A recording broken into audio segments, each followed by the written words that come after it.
Imagina por un momento ser el hombre que habló cara a cara con Dios, el líder que partió el Mar Rojo en dos y liberó a toda una nación de la esclavitud.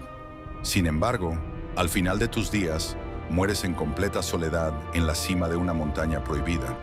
Pero lo más aterrador no es tu muerte, sino lo que sucede inmediatamente después.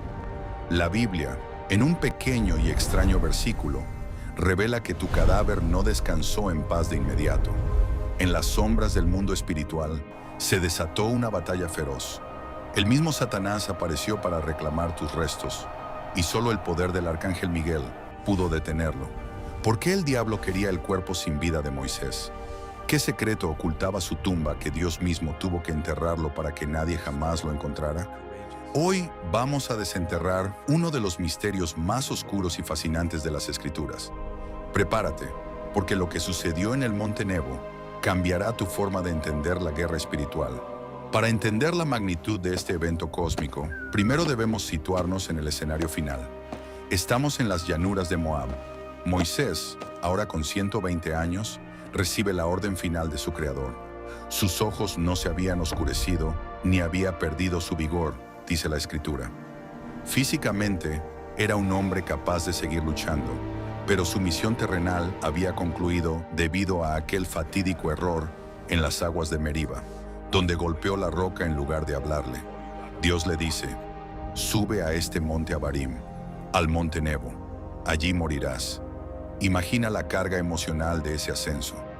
Moisés se despide de Josué, se despide del pueblo que amó y soportó durante 40 años en el desierto, y comienza a caminar solo hacia la cumbre.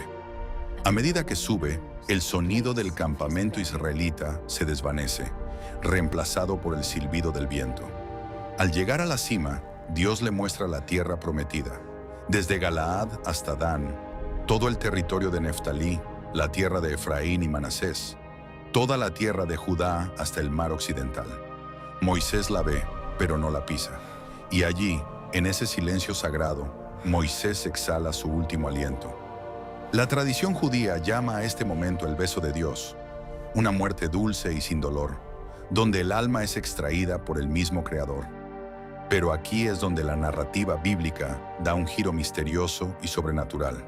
Deuteronomio capítulo 34, versículo 6, dice algo inaudito. Y lo enterró en el valle, en la tierra de Moab, frente a Bet-peor. Y ninguno conoce el lugar de su sepultura hasta hoy.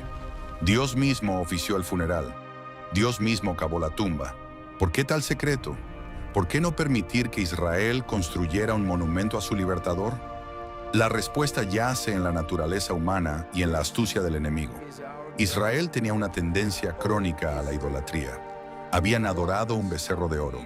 Incluso adoraron la serpiente de bronce que Moisés levantó en el desierto, llamándola Neustán, hasta que el rey Ezequías tuvo que destruirla siglos después. Si el pueblo hubiera tenido acceso a la tumba de Moisés o a sus huesos, ese lugar se habría convertido en el mayor centro de idolatría del mundo antiguo.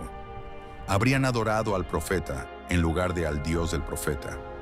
Dios, en su infinita sabiduría, protegió a su pueblo de este pecado ocultando el cuerpo. Sin embargo, el secreto de la ubicación no fue suficiente para disuadir a las fuerzas de la oscuridad. Es aquí donde entra el libro de Judas, en el Nuevo Testamento, versículo 9. Este pasaje levanta el velo del mundo invisible y nos muestra una escena estremecedora. Pero cuando el arcángel Miguel contendía con el diablo, disputando con él por el cuerpo de Moisés, no se atrevió a proferir juicio de maldición contra él, sino que dijo: el Señor te reprenda. Analicemos esto con detenimiento. Satanás, el acusador, se presenta ante la tumba recién cavada, o quizás en el momento justo antes del entierro divino. Reclama el cuerpo. ¿Bajo qué derecho legal creía Satanás que podía llevarse a Moisés? Los teólogos han debatido esto durante siglos. Algunos sugieren que Satanás reclamaba a Moisés por ser un asesino. Recordemos que, en su juventud, Moisés mató a un egipcio y lo escondió en la arena. Satanás, el fiscal del universo, argumentaba que, debido a ese pecado de sangre, el cuerpo le pertenecía a él y al reino de la muerte. Otra teoría, quizás más alineada con la estrategia demoníaca, es que Satanás quería el cuerpo para usarlo como una reliquia de engaño. Si Satanás lograba poseer el cadáver de Moisés, podría haberlo presentado ante el pueblo de Israel, quizás animándolo falsamente o usándolo para desviar la adoración hacia sí mismo. Imagina el caos si el cadáver de Moisés hubiera aparecido días después, aparentemente milagroso, pero impulsado por una fuerza oscura. Habría destruido la fe monoteísta de Israel en su cuna. Satanás quería el cuerpo para convertir la mayor bendición de Israel en su mayor maldición. Frente a él se interpone Miguel, el arcángel guerrero, el protector de Israel. Esta confrontación no es una pelea física con espadas de acero, sino una colisión de autoridades espirituales. Lo fascinante aquí es la humildad y el respeto a la jerarquía divina que muestra Miguel. A pesar de ser un arcángel poderoso, no insulta a Satanás por su cuenta. No dice, yo te ordeno, ni yo te condeno. Miguel reconoce que el juicio final pertenece solo a Dios. Por eso utiliza la fórmula suprema de autoridad. El Señor te reprenda. Zacarías 3:2 muestra una escena similar donde Dios mismo reprende a Satanás. Miguel invoca el nombre que está sobre todo nombre para expulsar al enemigo y asegurar el cuerpo de Moisés. Es una lección vital para nosotros. En la guerra espiritual, no vencemos por nuestra propia fuerza o elocuencia, sino al amparo de la autoridad de Dios. La victoria de Miguel aseguró que el cuerpo de Moisés descansara en paz, oculto en ese valle de Moab. Pero la historia de Moisés no termina en una tumba desconocida. La prueba definitiva de que Satanás perdió esa batalla y de que Dios tenía un plan superior para Moisés ocurre siglos después, en el Nuevo Testamento. En el Monte de la Transfiguración, Jesús sube con Pedro, Jacobo y Juan, y de repente aparecen dos hombres hablando con él, Elías y Moisés. Moisés, cuyo cuerpo fue disputado, aparece ahora en gloria. No como un fantasma, no como un recuerdo, sino vivo en la presencia del Salvador.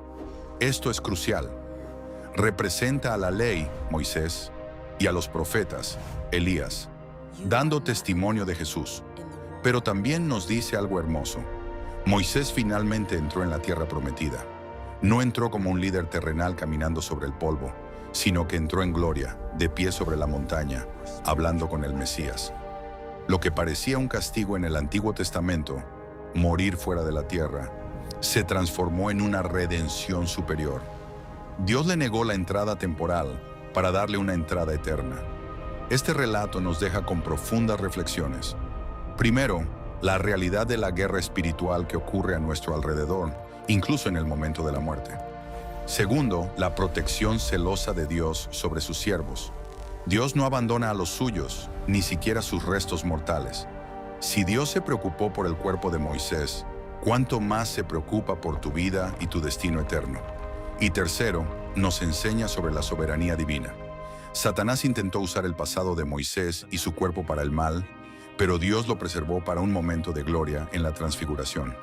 El enemigo siempre buscará desenterrar tus errores pasados, tus pecados antiguos, para reclamar autoridad sobre ti.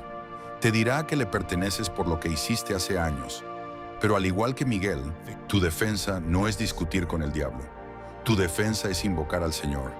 Cuando Dios te ha perdonado y te ha cubierto, nadie, ni siquiera el príncipe de las tinieblas, puede tocarte. El misterio de la tumba de Moisés no es solo una historia de un cadáver perdido. Es la garantía de que aquellos que mueren en el Señor están seguros, protegidos por ejércitos celestiales, esperando el momento de su gloriosa aparición. Si esta historia te ha revelado algo nuevo sobre el poder de Dios y la batalla espiritual, no te quedes con el conocimiento solo para ti. Dale un me gusta a este video para que más personas descubran la verdad y suscríbete al canal activando la campana. Hay muchos más misterios bíblicos esperando ser revelados. Comenta abajo. ¿Crees que hay más tumbas ocultas mencionadas en la Biblia? Te leo en los comentarios.